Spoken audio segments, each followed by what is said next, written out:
Bisa terlihat Bisa, Prof. ya? Suara saya terdengar Terdengar jelas. jelas ya? Oke, baik. Nah, kenapa ada blog digital dentistry sekarang nih ya? Di kalian yang pertama kali nih ya ada apa namanya tentang teknologi digital dentistry. Nah, kenapa sih diajarkan sekarang di preklinik ya di mahasiswa yang baru ini? Kalian semester berapa? Semester 3 ya? Semester 4, Prof. Oh, oh iya, semester 4 sorry. Semester 4 ya. Jadi tujuan blog ini itu sebenarnya adalah untuk memahami ya, untuk memahami konsep dari digital dentistry itu ya, dan juga untuk menjelaskan aplikasi teknologi digital dalam konservasi gigi itu bagaimana gitu. Apakah memang bisa diterapkan dalam konservasi gigi? Dan yang ketiga itu tujuannya adalah untuk mengidentifikasi keunggulannya itu apa, tantangannya itu apa untuk penerapannya dalam praktek sehari-hari ya. Kita tahu ya, digital dentistry itu adalah suatu teknologi ya, penggunaan teknologi yang berbasis komputer dengan perangkat-perangkat digitalnya yang perangkat digitalnya di dalam berbagai aspek kedokteran gigi ya.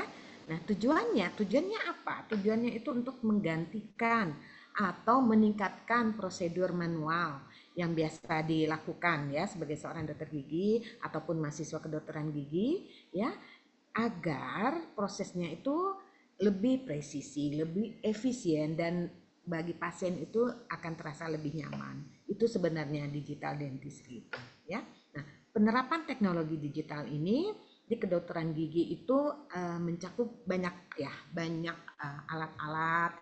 Kita tahu mungkin kalian pernah dengar ya ada intraoral scanner, ada pencitraan digital desain atau pembuatan restorasi menggunakan teknologi CAD/CAM ya, computer aided design atau CAM itu computer aided manufacturing ya.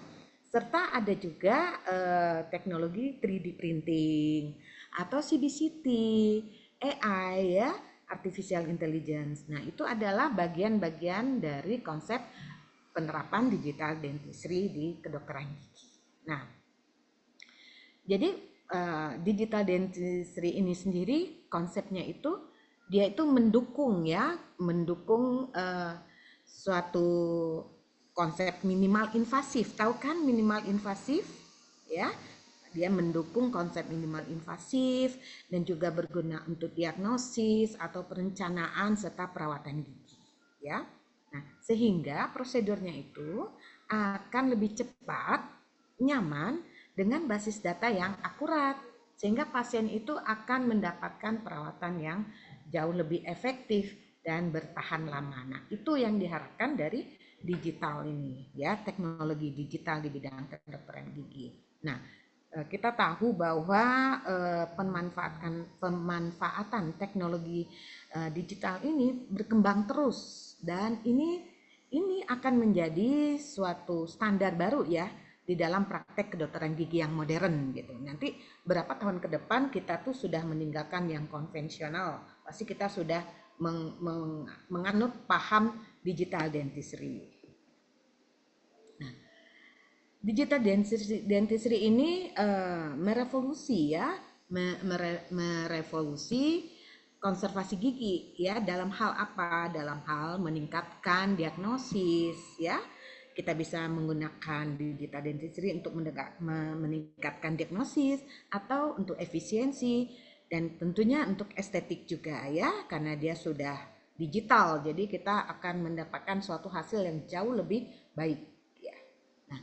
Tentu dengan ada konsep ini ada yang digantikan. Kita menggantikan prosedur era analog ya yang kita tahu semua ada konsep yang konvensional, ada wax up yang manual. Nah, sekarang itu sudah mulai beralih ke era digital seperti yaitu tadi saya katakan ada intraoral scanner ya, CAD/CAM, 3D printing, CBCT atau AI. Nah, itu menggantikan prosedur yang ada di era analog ya. Kita waktu itu mencetak biasa, mengukir biasa ya, sekarang sudah ditinggalkan. Tentu hasilnya lebih presisi dan lebih estetik.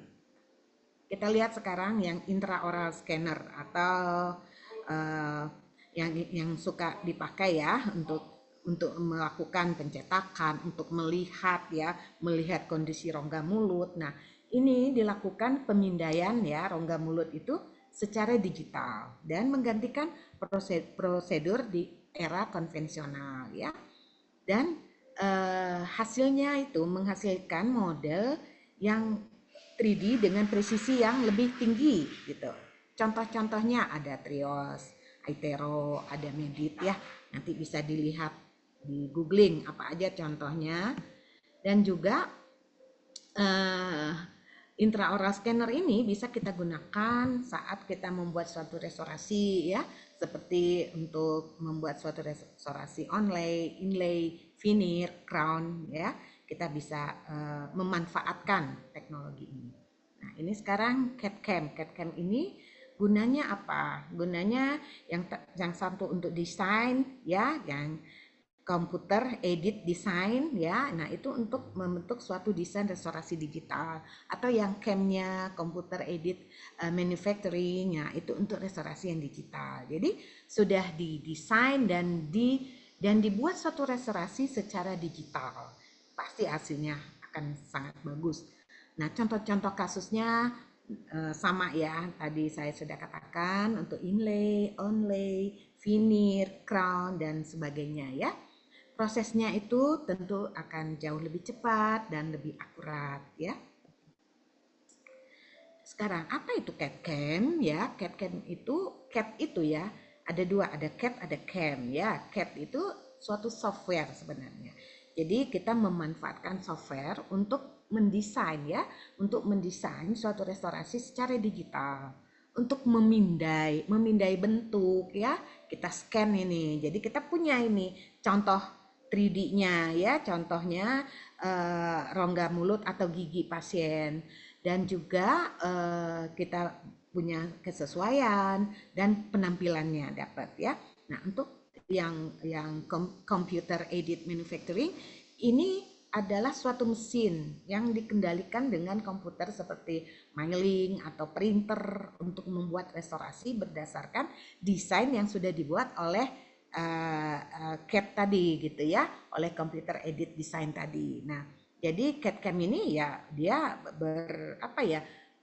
berkesinambungan, sudah didesain dengan CAD, dibuatnya dengan CAM. Nah, sebenarnya produk pertama mahkota gigi ini yang menggunakan CAD-CAM itu sudah dimulai dengan pada tahun 1960 ya, dan tahun 83 itu dikenalkan sistem CAD-CAM yang secara komersial ya, pernah dengar kali ya Serek gitu ya.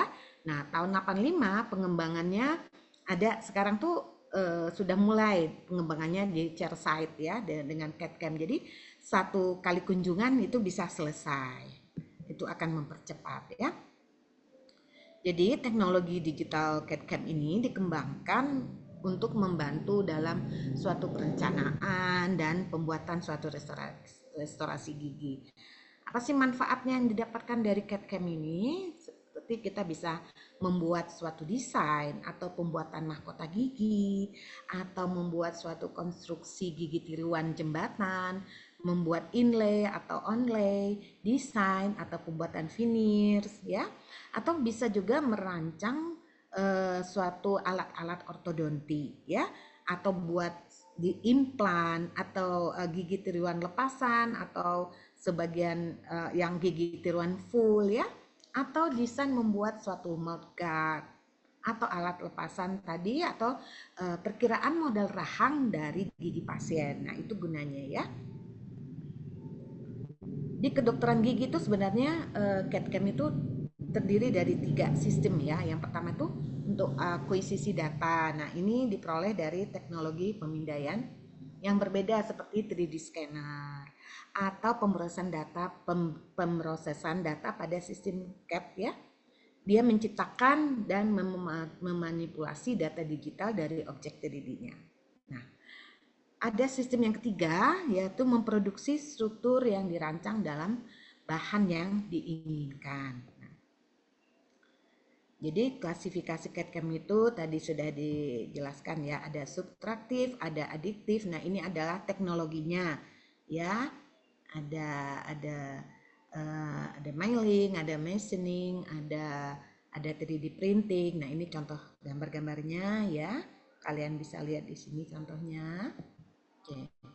Apa sih keuntungannya? Keuntungan dari ini CAD/CAM ini ya, akurasinya lebih tinggi, dia lebih efisien waktunya, pasien lebih nyaman, estetiknya lebih baik, dan kualitasnya tentu lebih tinggi.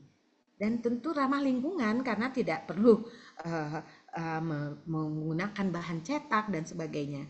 Jadi dia mempersingkat waktu dan bahan-bahan alat-alat yang nggak penting tidak digunakan. Tapi ada kelemahan dari alat ini, seperti biaya awal penggunaan sistem CAD/CAM-nya itu mahal, mahal ya, 500 juta ke atas ya, miliaran. Penggunaan CAD/CAM ini masih terbatas ya dari kemampuan software dan digital scanner yang tersedia ya. Nah, dan ternyata beberapa bahan yang digunakan pada teknologi CAM ini kita masih tetap memerlukan laboratorium yang konvensional ya. Sekarang 3D printing. Nah, 3D printing ini digunakan untuk melakukan suatu mock-up ya, atau membuat suatu splint, tray, model kerja. Nah, ini presisinya lebih tinggi dan lebih cepat. Materialnya yang biasa digunakan bisa resin akrilik, komposit hybrid, ataupun bahan-bahan yang biokompatibel ya untuk 3D printing. Nah, definisi 3D printing. 3D printing itu atau manufaktur aditif itu adalah pembuatan objek 3 dimensi. Ya, pembuatan objek 3 dimensi dari model CAD atau model 3D digital yang dilakukan dalam berbagai proses, ya. Dan dia dideposit, disambungkan atau disolidkan di bawah kontrol komputer. Jadi semuanya sudah berbasis komputer. Fungsinya 3D printing pada bidang konservasi ya, untuk pembuatan restorasi, untuk membuat model gigi, untuk pembuatan restorasi sementara ataupun untuk pencetakan yang lebih akurat. Itu ya di bidang konservasi gigi. Dengan bantuan teknologi scan dan fabrikasi digital, kita akan mendapatkan suatu restorasi yang lebih tepat, lebih akurat, dan produk akhirnya itu tentu yang lebih baik dari yang menggunakan teknik konvensional ya. Dan mungkin di kemudian hari mungkin kita sudah menggunakan dalam praktek sehari-hari ya 3D printing ini. Nah, contoh-contohnya tuh ada yang FDM, DLP, SLE, DMLS ya. Nah, ini hanya sekedar tahu aja ya. Nah, ini seperti ini bahan-bahannya. Oke. Ya. Nah, ini yang kedua, ini yang ketiga. Ya. Ini rasanya kalian hanya cukup tahu saja tentang konsepnya. Nah, ini. Sekarang kita masuk ke CBCT. Tahu CBCT? Apa CBCT? Nah, CBCT itu adalah visualisasi struktur 3D ya, gigi dan jaringan sekitarnya. Gunanya apa? Untuk mengevaluasi kariesnya, kedalaman karies, ketebalan dinding dentin, dan untuk merencanakan suatu restorasi pasca perawatan endodontik gitu ya, CBCT ya. Dan ada AI, Artificial Intelligence. Nah, AI ini di kedokteran gigi digunakan juga untuk deteksi karies secara digital ya. Misalnya DiagnoCAD, atau kita untuk mendeteksi dan menganalisis fraktur dan lesi ya pakai AI ini. Dan keputusan untuk suatu restorasi berbasis data klinis bisa kita dapatkan dengan memanfaatkan AI ya. Nah, sekarang digital smile design. Kalian di sini hanya garis besarnya aja. Nanti di semester 6 ya, nanti di DS6 akan mendapatkan lebih rinci lagi nanti dari Dr. Opik ya, akan menjelaskan bagaimana konsep digital smile design ini ya supaya paham gitu. Jadi lulusan FKG Unpad sudah paham tentang DSD ya. Ini DSD ini adalah suatu rancang senyum digital ya, dan konsep estetik yang berbasis digital dan mengintegrasikan adanya foto, adanya video, dan adanya CAD ya, adanya desain ya, komputer yang edit desain. Jadi desain yang diedit dengan menggunakan komputer. Nah, jadi perlu foto pasien, ya foto awal itu harus dibuat dulu. Nanti dianalisis dengan menggunakan CAD tadi ya, digital dengan menggunakan teknik digital smile design. Nah, jadi manfaatnya DSD ini adalah untuk meningkatkan komunikasi dokter, pasien, dan teknisi sehingga dapat menghasilkan suatu restorasi yang bisa predictable, yang bisa diprediksi. Ya. Nah, ada pernah dengar nggak digital restoratif dentistry? Nah, dalam kedokteran gigi ya, teknologi digital itu digunakan dalam cara yang pertama, semua perangkat elektronik yang saat ini digunakan memiliki komponen yang terkomputerisasi. Jadi kalian pakai HP, laptop itu juga sudah terkomputerisasi ya. Nah, itu yang dimanfaatkan sekarang. Dan teknologi hardware ini akan menghasilkan file digital yang dapat dibaca. Kita dapat mengedit, dapat memanipulasi, dan digabungkan dengan jenis file digital lain. Jadi kita bisa memanfaatkan teknologi ya yang kita punya, perangkat komputer yang kita ada itu bisa kita manfaatkan ya. Nah, kelebihannya bisa meningkatkan efisiensi biaya dan waktu, bisa meningkatkan akurasi ya, dan tingkat prediktabilitasnya hasilnya yang lebih tinggi ya, dan manajemen prakteknya lebih efisien. Oke. Ada software educational software dan intelligent assistant-nya itu akan mendukung kebutuhan decision making ya, keputusan yang kita buat itu berdasarkan softwarenya ya. Tapi ada keterbatasannya alat ini ya. Yang pertama karena dia mahal, berarti investasi modal awalnya tuh yang mahal ya, pada tahap inovator atau pada tahap early adopternya lebih mahal, dan kurangnya sarana pelatihan. Jadi kita tidak berlatih dan tidak ada pengetahuannya dan tidak ada keinginan karena kita tidak tahu, tidak pernah dilatih, jadi nggak tahu itu seperti apa sih pemanfaatannya. Sebenarnya kalau kita tahu kan bisa, pasti kita mau mengerjakan. Tapi karena kita nggak tahu, nah untuk itulah sekarang diberitahu di semester 4 ini bahwa ada loh teknologi di bidang konservasi gigi gitu ya, dan tingkat penerimaannya itu yang lebih lambat. Banyak orang belum apa-apa itu sudah menolak, tidak mau gitu menerima sesuatu hal yang baru, dikatakan ribet, padahal sebenarnya tidak, kalau kita betul-betul memahami konsepnya ya. Nah, sekarang digital dentistry ini digunakan juga dalam melakukan identifikasi dan penentuan kebutuhan suatu restorasi ya. Karena dengan menggunakan teknologi ini kita bisa membedakan antara karies awal ya yang bisa direminisasi dan karies yang perlu ditambal gitu. Bisa dilihat apakah ini hanya cukup direminisasi aja atau yang ini perlu kita lakukan penambalan karena sudah lebih dalam lesinya gitu ya. Nah, ini juga terlihat bahwa dengan menggunakan konsep ini akurasinya itu lebih dari 85% ya dalam kita menentukan kebutuhan restorasi.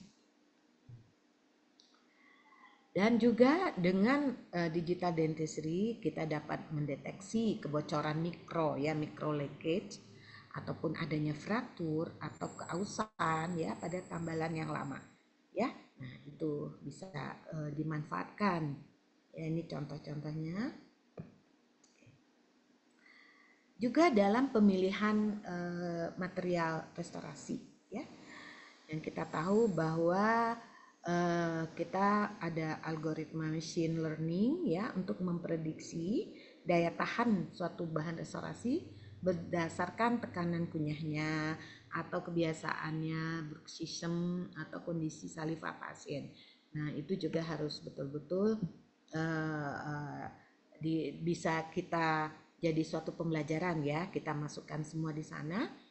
Jadi ini ada contoh nih, digital dentistry ini dapat menyarankan komposit apa yang hendak digunakan dengan kandungan filler yang tertentu untuk gigi posterior ya, karena kita tahu gigi posterior itu mengalami tekanan kunyah yang sangat tinggi, sehingga dengan menggunakan digital dentistry dia akan mengatakan bahwa gunakanlah komposit yang lebih keras ya, yang lebih resisten terhadap keausan ya.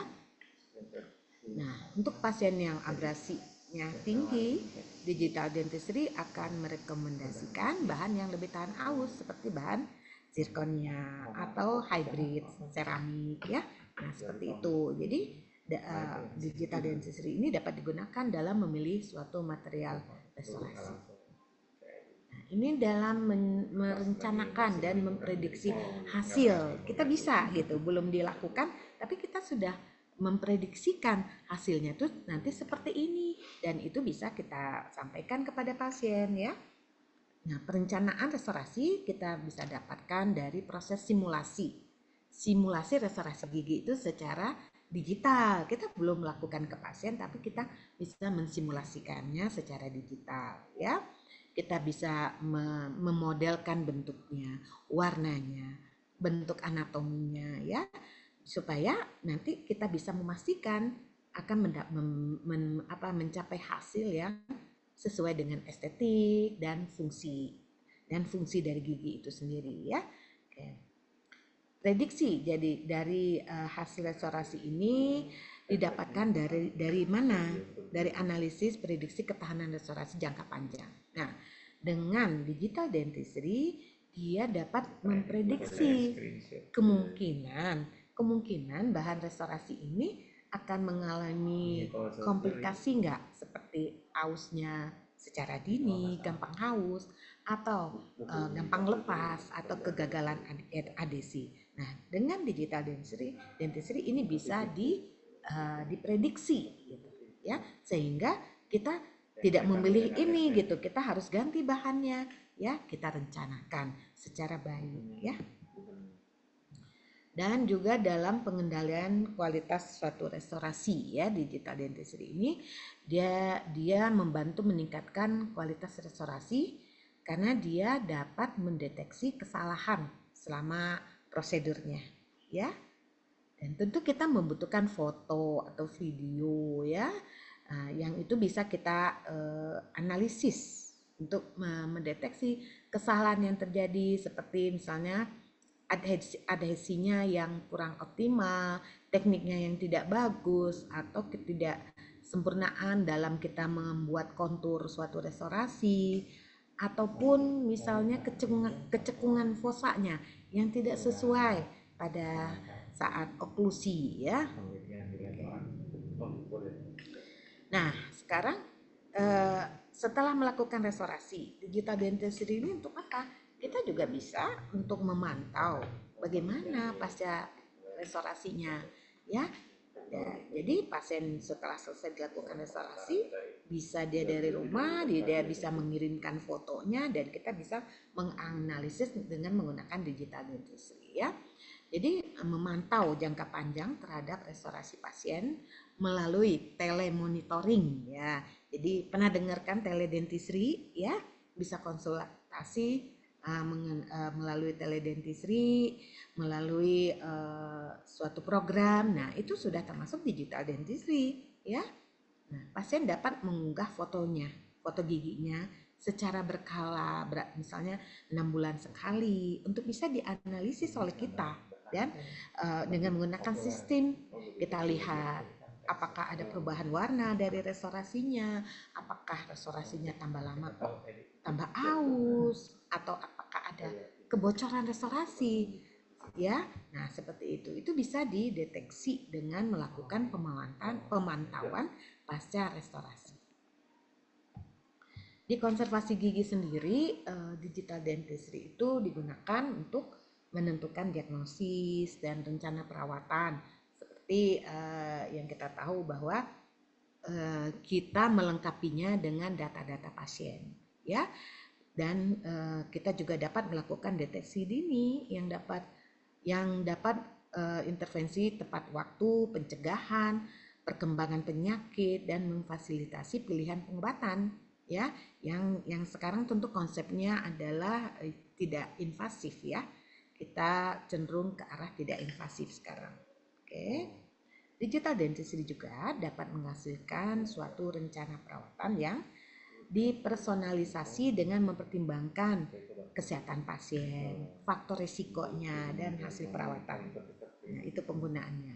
Dan pemilihan material itu akan terjadi secara akurat jika kita menggunakan digital dentistry juga, karena dengan digital dentistry ini dia akan bisa mempertimbangkan riwayat medis pasien, gaya hidupnya, dan karakteristik mulut individu yang akan membantu dokter gigi untuk lebih mudah menentukan bahan apa sih yang tepat untuk ini pasien, gitu ya.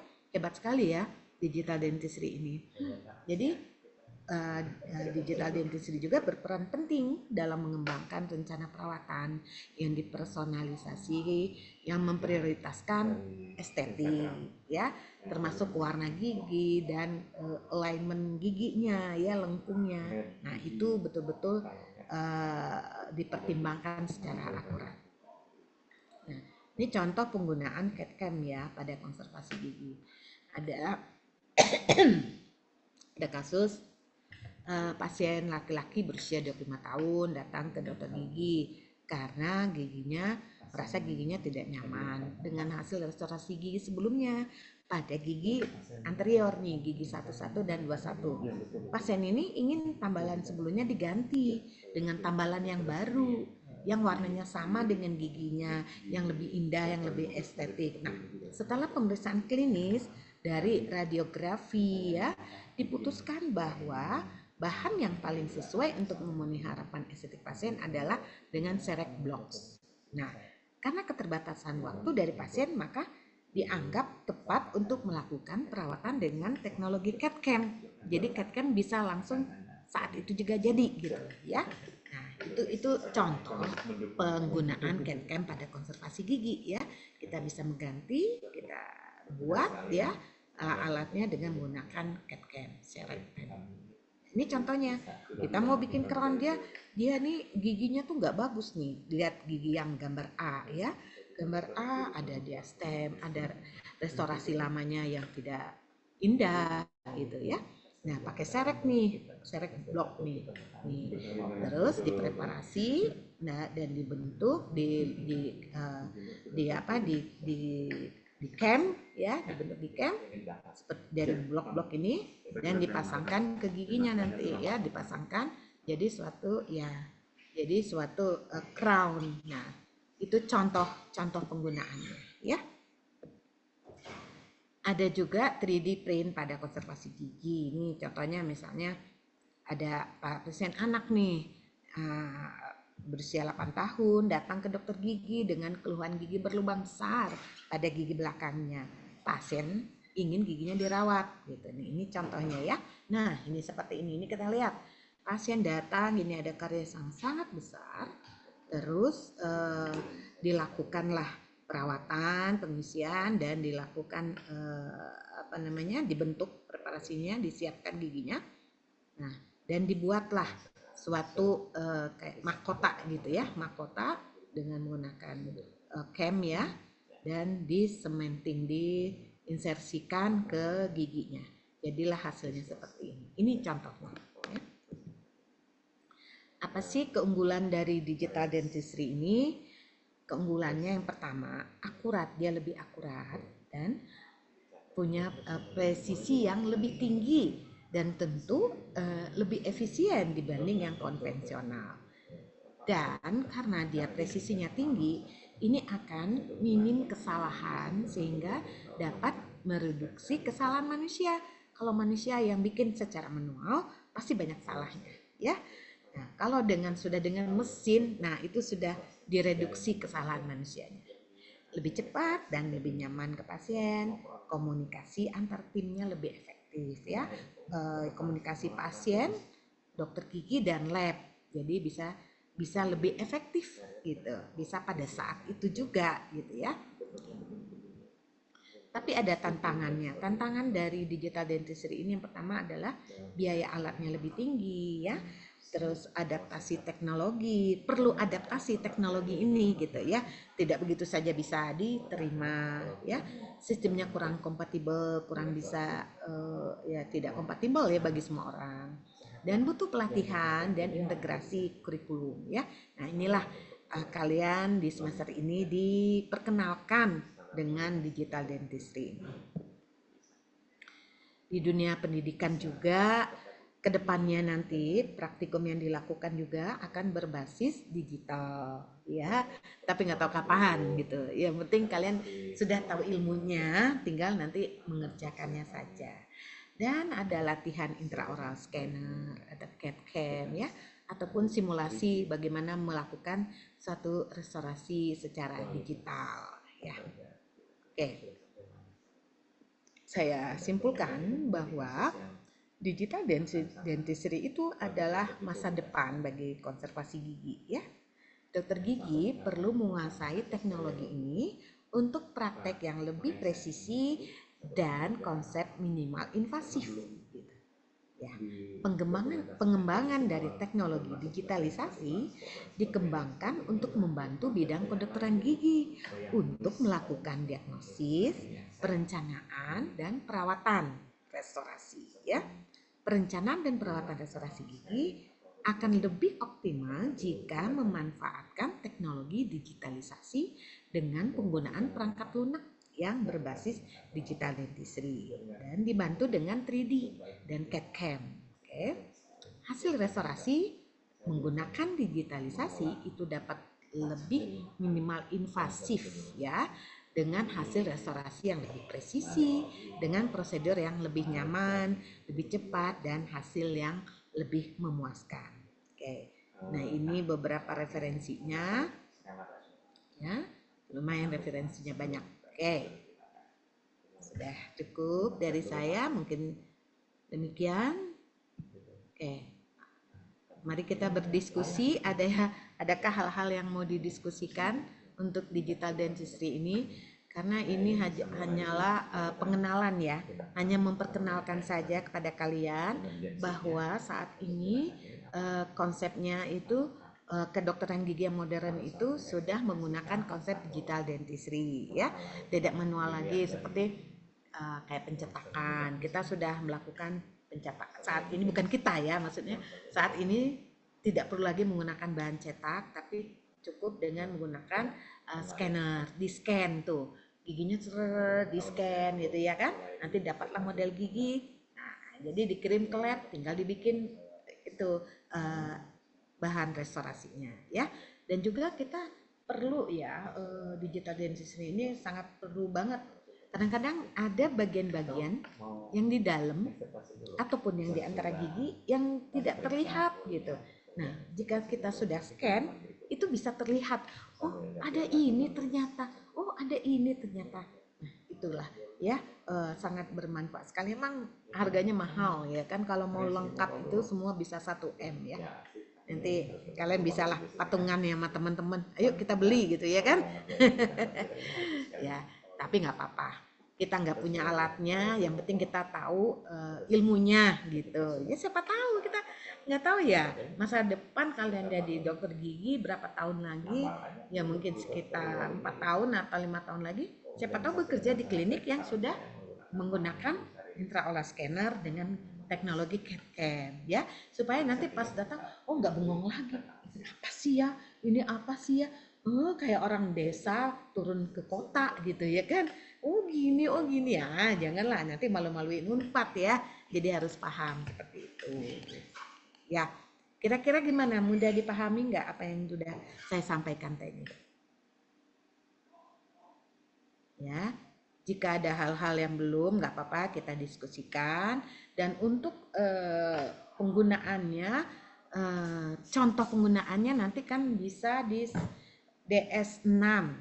Nanti ada konsep ya, Smile Design ya, Digital Smile Design. Nanti Dr. Opik akan memperkenalkan gimana caranya untuk melakukan suatu restorasi yang estetik dengan menggunakan konsep digital dentistry ini. Ya, mudah-mudahan mudah dipahami apa yang saya sampaikan barusan, supaya nanti masuk ke DS6 nanti enggak apa sih gitu ya kan? Sudah di apa ya, garis besarnya sudah saya jelaskan tadi seperti itu. Ya. Oke. Ada yang mau didiskusikan? Kita sama-sama diskusi. Saya juga belajar juga ini digital dentistry di kedokteran gigi ya. Mungkin kalian nanti akan dapat juga topik satu dari dokter Meta ya. Ya, dari dokter Meta tentang penggunaan laser ya. Laser di kedokteran gigi. Gak apa-apa, yang penting saya sudah nyicil nih gitu ya. Oke. Mudah dipahami kah?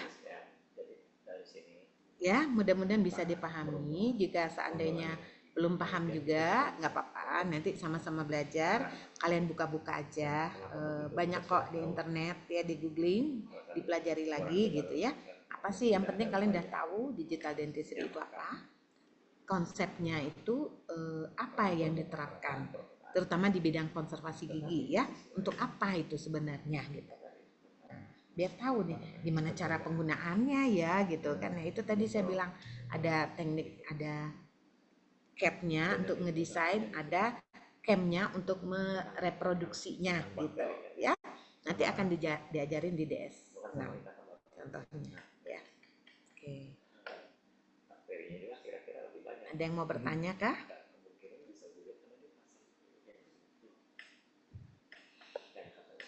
Ini udah hadir semua. Nanti jangan lupa ini ya, absen ya. Ini lecture-nya. Oke. Bingung nggak? Jujur bingung nggak? Nggak apa-apa. Kalau bingung namanya juga lagi belajar. Kalian bingung nggak? Nggak ya?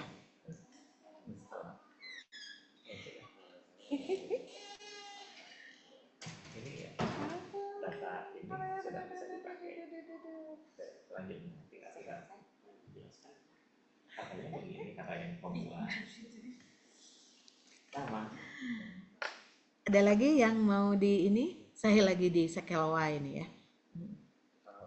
Tidak ada yang mau bertanya? Ya sudah, kalau tidak ada, saya akhiri pertemuan mini lecture-nya. Oke. Ya mungkin kalian masih bingung ya. Sekarang ditelan aja lah bulat-bulat kebingungan itu. Habis disuruh bertanya nggak mau bertanya. Ya, biasa orang kita nggak mau bertanya. Memang kalau yang mau bertanya dia harus memahami dulu baru bisa bertanya. Ya. Kalau nggak paham jangan bertanya. Kalau dulu kalau anak SD kalau nggak tahu baru bertanya. Kalau sekarang kita harus paham baru kita bertanya. Artinya bukan bertanya buah sawo itu apa? Bukan. Kenapa buah sawo itu warnanya coklat? Kenapa dia manis? Nah, begitu pertanyaannya. Jadi membahas gitu ya. Oke. Nggak ada yang mau mendiskusikan nih? Nggak ada. Salsabila gimana Salsabila? Ini yang muncul di saya nih. Udah paham? Jelas, cukup jelas? Sejauh ini ada yang udah paham juga, Dok. Sejauh ini udah cukup jelas, Dok. Karena juga ada beberapa udah dibahas di tutor juga, Dok, seperti DSD juga. Ya, jadi udah paham ya? Jadi maksud saya tidak begitu buta banget ya. Baiklah, waktunya sudah selesai. Saya tutup ya pertemuan kita pada hari ini. Semoga bermanfaat untuk kita semua. Wabillahi taufiq wal hidayah. Wassalamualaikum warahmatullahi wabarakatuh.